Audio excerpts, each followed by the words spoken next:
الواحد ممكن يشتغل ايه جنب اسنان بجد؟ في ظل الظروف الصعبه الناس بتبحث عن مصادر دخل اضافيه بجانب مهنتهم الاساسيه، وعشان كده هيبقى في سلسله من الحلقات على القناه هدفها هو توسيع مدارك اطباء الاسنان خصوصا والاطباء عموما لمصادر الدخل الاضافيه. منها على سبيل المثال حلقه البرمجه اللي عملناها مسبقا، والنهارده حلقه جديده هنتكلم فيها عن العقارات. اغلب الناجحين ماديا اللي وصلوا الى مرحله الثراء والغنى على مستوى العالم كان الاستثمار في العقارات جزء اساسي من مصادر دخلهم، والاثرياء عندهم قناعه بان العقار هو الابن البار لثرواتهم، وانه العقار قد يمرض لكن لا يموت، زي ما عملت عائله روتشيلد لما اشترت جزء كبير من عقارات واراضي اوروبا اثناء الحرب العالميه الثانيه. وقتها الناس كانت بتبيع برخص التراب حرفيا هروبا من الحرب ومشاكله، وبعد انتهاء الحرب بسنوات رجعت قيمه الاراضي دي والعقارات دي بصوره اقوى وافضل من ذي قبل. لويس جاكمان واحد من اكبر رواد العقارات في امريكا بيقول ان اعظم واكبر استثمار في الارض هو الارض. طب ليه؟ لان ببساطه اهم حاجه عند الانسان هي المأوى، اما للسكن او للعمل، ودايما شريحته متجدده، لان الصغار سنهم يكبروا ويستقلوا، والكبار دوما عاوزين يغيروا للافضل والاحسن. وعندك في الوطن العربي القطاع العقاري هو القطاع الابرز في تكوين الثروات لاثرياء الوطن العربي، واللي بداوا حياتهم العمليه والماديه من تحت الصفر، امثال عمر عايش، محمد العبار، والمهندس عثمان احمد عثمان. حلقه النهارده هتكون دسمه ومناسبه لجميع الاطباء باذن الله، تنفع للي لسه طالب في الجامعه او حديث التخرج اللي لسه هيبدا حياته الماديه من الصفر او اعلى شويه من الصفر، وتنفع للاطباء اللي سافروا ورجعوا معاهم تحويشه العمر، او حتى ما سافروش معاهم تحويشه خايفين عليها من انها تتصرف او من حركه التضخم العالمي. فيلا بينا نسمي الله ونصلي على النبي ونبدا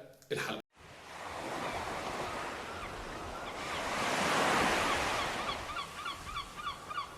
السلام عليكم ورحمه الله وبركاته، اهلا وسهلا بكم في حلقه جديده من دكتور ساموراي. معاكم احمد السيد خليل، والنهارده ان شاء الله هنتكلم عن العقارات وازاي هي افضل استثمار للاطباء، وازاي تخليها قوه ومصدر دخل اضافي ليك بجانب شغلك في الطب. وهنتكلم فيها من خلال حاجتين، اما ازاي تستفاد منها بحيث تحافظ بيها على اموالك وتدخرها كويس بحيث تعمل من وراء العقارات خطه ادخاريه كويسه ده لو مالكش في البيزنس، او ازاي تكون ثروه من وراء العقارات لو ليك في البيزنس. في البدايه خلينا نصنف العقارات عشان ما نتوهش من بعض. العقارات ببساطه تنقسم الى قسمين، فئه من حيث النوع وفئه من حيث الربح. بالنسبه للنوع فانواع العقارات اما هتكون مباني او اراضي. الاراضي اما بتكون زراعيه او اراضي تطويريه للبناء، والمباني بتكون يا اما مباني سكنيه او اداريه او تجاريه. السكنيه زي الشقق والوحدات الصغيره والفلل، والاداريه زي العيادات والمكاتب، والتجاريه زي المحلات والمعارض والمطاعم والصيدليات والستورز اللي بتباع فيها اجهزه المستلزمات الطب. وبالنسبه لفئه الربح فالربح من العقارات بيكون عن طريق تصنيفين، اما ربح على المستوى او المدى القصير، وربح على المدى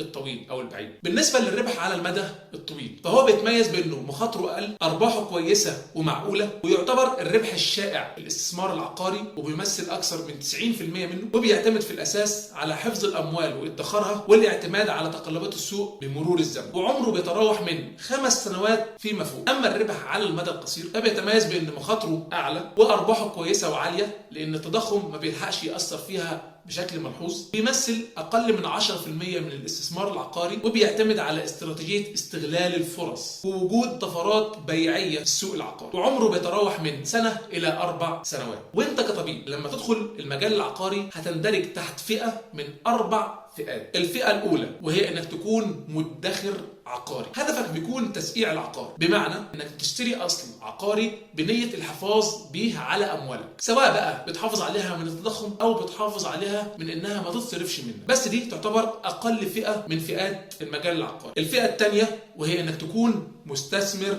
عقاري، وابسط انواع الاستثمار العقاري هي انك تشتري اصل عقاري تحافظ بيه على اموالك، وفي نفس الوقت تقدر تأجره بعائد شهري أو سنوي أو نصف سنوي، ده في حين إن لو مالكش في البيزنس. أما لو حابب نظام البيزنس وإنك تكون ثروة من وراء الاستثمار العقاري فلازم تعرف إن الموضوع وقتها بيكون أكبر وأعمق من كده، وعشان تتقنه وتحترفه لازم تاخد الطريق من أوله، وده من خلال إنك تخش في الفئة الثالثة اللي معانا النهارده، وهي إنك تكون مسوق عقاري أو وسيط عقاري أو سمسار في العقارات. والفئة دي عبارة عن إنك تشتغل مع نفسك أو في شركة عقارية، إما براتب شهري أو بنسبة من كل صفقة انت هتعملها. ميزة الفئة دي او الوظيفة دي بالذات انها بتعتبر مصدر دخل اضافي ليك، وفي نفس الوقت هتختصر لك وقت كبير جدا في الاستثمار العقاري قدام بسبب الخبرة اللي هتكتسبها من وراها. لان وظيفة المسوق او الوساطة العقارية مهمة من عدة نواحي. 1.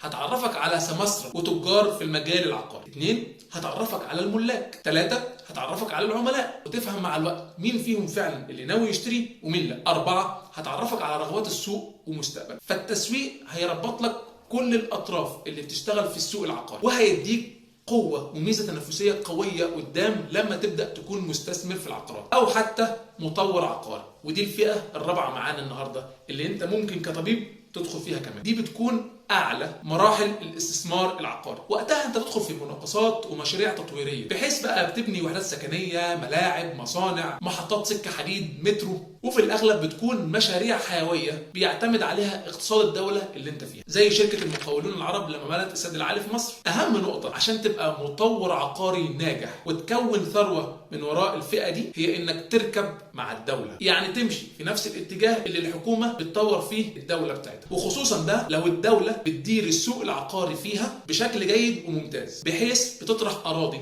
بشكل معقول بيتوافق مع الكثافة السكانية المتوقعة للنزوح للمكان الجديد، عشان وقتها العرض ما يزيدش فالطلب يقل على الوحدة الواحدة أو العقار الواحد، وبالتالي وقتها ما يحصلش ركود عقاري بعد البناء والتطوير. لأن أهم حاجة في الاقتصاد العقاري هي إن العرض والطلب يسمعوا مع بعض ويكون في تكافؤ بينهم، يعني النمو في العرض يكون مساوي ومكافئ للنمو في الطلب. بعد التصنيفات دي كلها خلينا نيجي للسؤال الأهم، وهو كيف استثمر في العقارات في بداية حياتي المهنية والمادية؟ 1 يكون عندك خطة ادخارية قوية، بحيث تعرف تحوش بقى من مرتبك أو دخلك أو حتى مصروفك اللي بتاخده من والدك لغاية بقى ما تجمع مبلغ معين تقدر بيه تشتري وقتها أصل من الأصول اللي تعتبر أقل من العقارات في التكلفة المادية، زي الذهب والفضة مثلا. بعد كده تجمع كميات من الأصول الصغيرة دي وتحولها عن طريق بيعها ثم شراء أصل عقاري. 2 لو أنت لسه في بداية حياتك المهنية أو لسه طالب وعندك وقت وما دخلتش في معمعة الطب، أنصحك إنك تحاول توفر وقت تتعلم فيه التسويق العقاري، وتحاول تشتغل فترة كمسوق عقاري أو سمسار أو وسيط.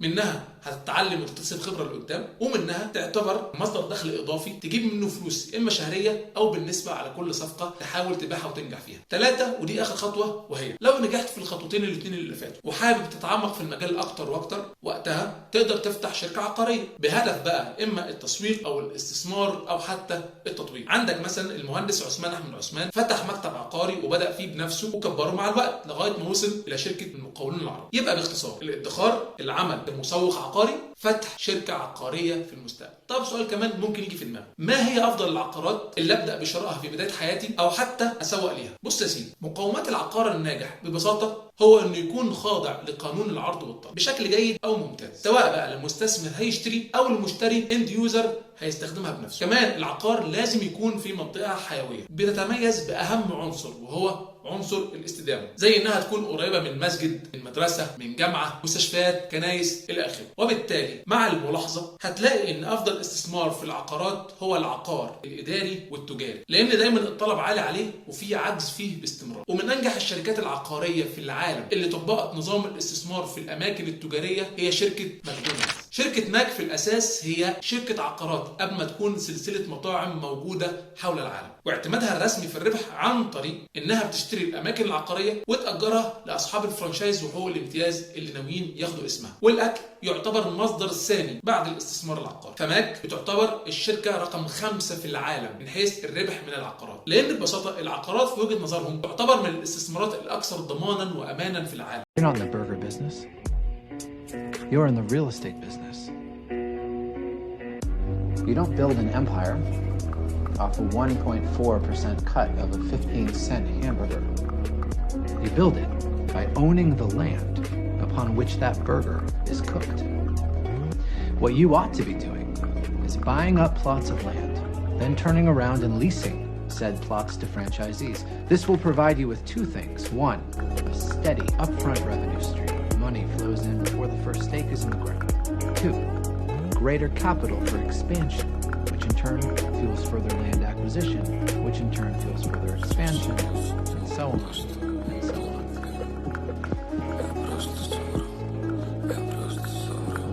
التجاري زي المطاعم والمحلات والصيدليات يعتبر الافضل في العقارات، زي ما اسست لنا ماكدونالدز من مخططاتها. ولو انت طبيب تقدر تستثمر في القطاع العقاري التجاري عن طريق شراء الاماكن اللي تنفع تفتح كصيدليه او ستورز لبيع الاجهزه الطبيه سواء اسنان او الاجهزه الطبيه عموما، او حتى محلات تاجرها اي حاجه. كمان التجاري يوازي في الاهميه الاداري على المستوى الطبي، خصوصا ان الاداري الطبي عليه طلب كبير جدا بسبب ان اغلب المجتمعات العمرانيه الجديده بيبقى ناقصها خدمات، وعلى راسهم الخدمات الطبيه، وبالتالي الشراء والاستثمار فيها بيسمح لي بمكاسب كويسه قدام، خصوصا ان انا طبيب وفاهم وجهه نظر الاطباء من حيث تفضيلاتهم في الشراء والتاجير، فهعرف وقتها الاماكن التجاريه اللي تنفع افتح فيها مستشفيات، عيادات، مراكز طبيه وهكذا. وحتى لو في المجتمعات العمرانيه القديمه بالرغم من تشبعها الا انها بتفضل مفتوحه لعدد غير محدود من العقارات الطبيه والاداريه، لان في ناس كتير بتفضل انها تدخل وتنافس لانه ببساطه بيغريها الكثافه السكانيه العاليه. نيجي بقى لتاني افضل استثمار عقاري بعد الاستثمار في العقارات التجاريه والاداريه، وهو ببساطه العقار السكني، وخصوصا وركز معايا في خصوصا دي الشقق والوحدات السكنيه الصغيره. ومن انجح رجال الاعمال الاستثمار العقاري من ناحيه المباني السكنيه هو روبرت كيوساكي صاحب كتاب الاب الغني الاب الفقير. بعد كده تيجي الاراضي التطويريه للبناء والاراضي الزراعيه. ومهم جدا كمستثمر عقاري ان يكون عندك جزء من عقاراتك ارض زراعيه او اراضي زراعيه. طب ليه؟ لانها في الاغلب بتكون ارخص بالاضافه لقوه مستقبلها قدام. عندك مثلا في يناير 2021 مجله زلاند الامريكيه اصدرت تقرير بان المالك الاكبر للاراضي الزراعيه في امريكا بيل جيتس. طب ليه بيل جيتس بالذات بيشتري في الاراضي الزراعيه وبيكتر منها كمان؟ الاراضي الزراعيه بتعتبر فرصه استثماريه قويه من خلال عوائدها، واللي بتيجي من خلال عائدات المحاصيل من البيع والتصدير، بالاضافه للمدفوعات من الايجار النقدي سواء الشهري او السنوي، وكمان بسبب الزيادات اللي بتحصل في قيمه الاراضي الزراعيه نفسها مع مرور الزمن. بيل جيتس يعتبر من اشطر الناس في توقع المستقبل، وعنده خوف وذعر من الاحتباس الحراري قدام، لان الدراسات بتقول ان الاحتباس الحراري قد يسبب مجاعات قدام في المستقبل، وان الاراضي الزراعيه وقتها هيكون ليها القيمه والهيمنه العليا على مستوى وانواع العقارات كلها في العالم. السبب الثالث وهو ان الاراضي الزراعيه عندها قدره التحوط من التضخم، لانها بتعتبر من الاصول الحقيقيه اللي بتنتج سلع رئيسيه لا غنى عنها زي الارز والحبوب، وبالتالي بتستفيد من التضخم من خلال قيمه الارض نفسها وقيمه المحاصيل الناتجه منها. نيجي بقى للسؤال اللي بعد، لو انا حابب امتلك عقار واستثمر فيه، امتى ابيع وامتى اشتري؟ بص يا سيدي، العقارات اصول لا يتم شرائها بسهوله او بسرعه يا عزيزي، ولكن بتحتاج إلى تأني وتخطيط، وبالتالي وانت بتشكل المحفظة الاستثمارية الخاصة بيك كطبيب وتيجي على جزء العقارات، لازم يكون عندك فيه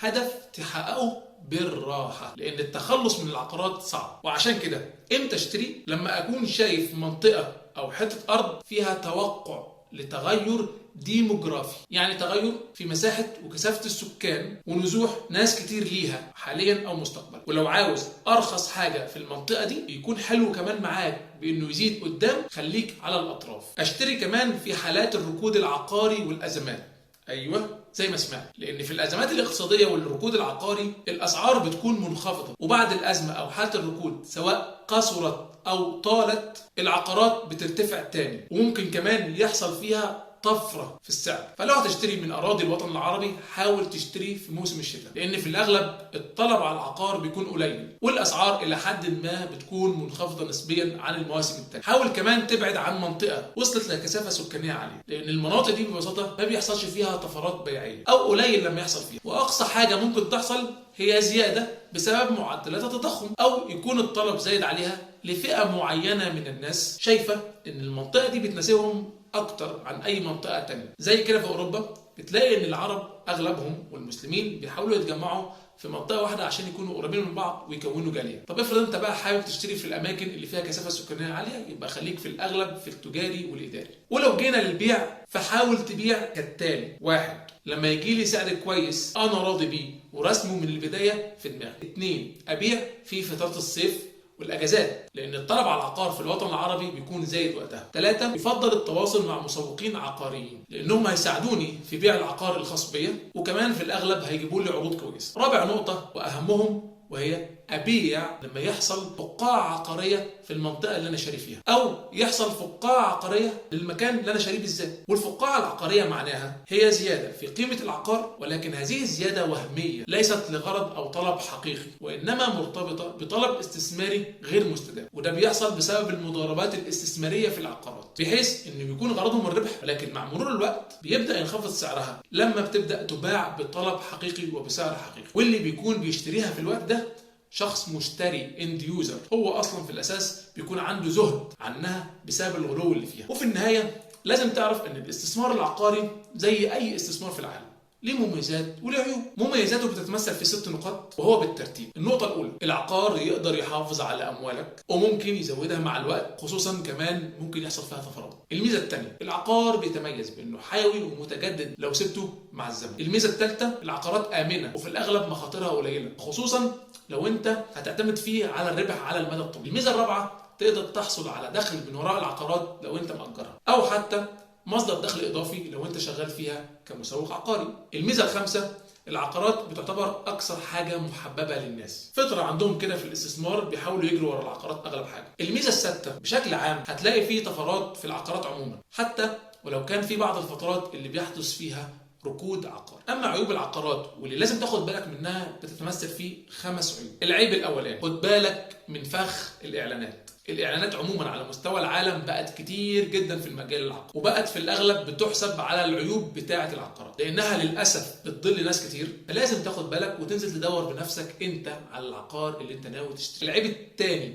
خلي بالك من وضعك المالي. هتندم وهتحس ان العقار بيضرك وانه عيب اكتر ما هو ميزه ليك لو انت مش حاسب مالياتك كويس، خصوصا بالذات لو هتشتري عقار بالتقسيط. 3 من عيوب العقارات انك انت ممكن ترتبط بيها ارتباط عاطفي. انت بتكون شايف مكان معين اقتنعت بيه ومرتبط بيه ارتباط عاطفيا ورسمت خلاص مستقبله قدامك، واللي ببساطه مستقبله ده او توقعك او وجهه نظرك ممكن تكون غلط عادي جدا خالص، فبالتالي هتخسر فيه قدام. فلازم من البدايه تكون عارف هدفك من وراء العقار اللي انت شاريه ده، عشان تعرف تحقق منه اعلى عائد ممكن من خلال متطلباتك اللي انت عاوزها منه. العيب الرابع، اياك توهم نفسك بالمكسب السريع من وراء العقارات. الاصل في العقارات والاغلب فيها واللي بيمثل اكثر من 90% من الاستثمار العقاري هي ان العقارات والاستثمار فيها بيعتمد على الصبر والنفس الطويل، واغلب الفتره الزمنيه للدخول والخروج من وقت شراء العقار وبيعه بتتراوح من 5 ل7 سنوات. خامس عيب وهو ان العقارات من عيوبها انها بتكون صعبه في سيوله الاموال، لانك انت بتتعامل مع اموال كبيره فمش بسهوله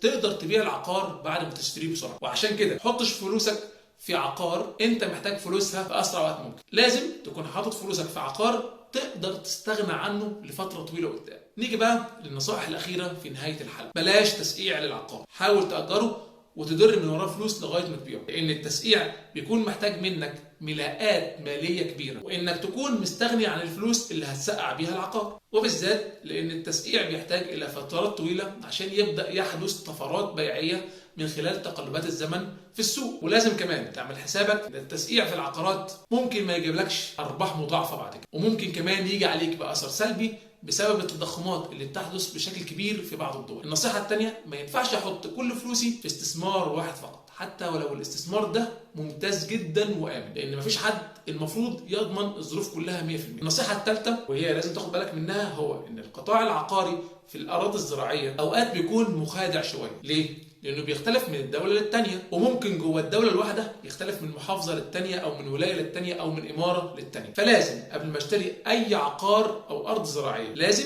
ابقى فاهم قوانين المنطقه اللي انا شاري فيها كويس جدا، خصوصا لو انا بشتري الارض الزراعيه بحيث اخدها دلوقتي ارض زراعيه ومع الوقت ابورها وابيعها كارض تطويريه للبناء، مش عاوز احافظ عليها كارض زراعيه. النصيحه الرابعه وهي ان لما ربنا يكرمك باذن الله يبقى عندك القدره انك تشتري اكتر من عقار، حاول ما تفكرش على العقارات المحليه فقط، حاول تشتري عقارات خارج بلدك الام، لان ده هيفيدك بطريقه اشمل من السوق العقاري عالميا. عندك مثلا في الدول الاجنبيه لو اشتريت عقار فيها ممكن يحق ليك انك تاخد الاقامه او حتى الجنسيه كمان. فخلي دايما تفكيرك في العقار ليه ابعاد تانية غير الابعاد الماديه فقط. النصيحه رقم 5، داخل الاستثمار العقاري لازم احاول اوزع فلوسي على اكثر من عقار. ده انا بتكلم لما يكون معاك فلوس كتيره باذن الله وعاوز تشتري اكتر من عقار. لو في البدايه عادي ربنا يكرمك حاول تركز على عقار واحد الاول وخد السلم بالتدريج، والحد الاقصى ليك اي عقار تشتريه يكون 25 ل 40% كحد اقصى من الفلوس اللي معاك اللي انت هتحطها في مجموعه العقارات اللي انت عاوزها. شكرا يا جماعه ونشوفكم قريب باذن الله. السلام عليكم.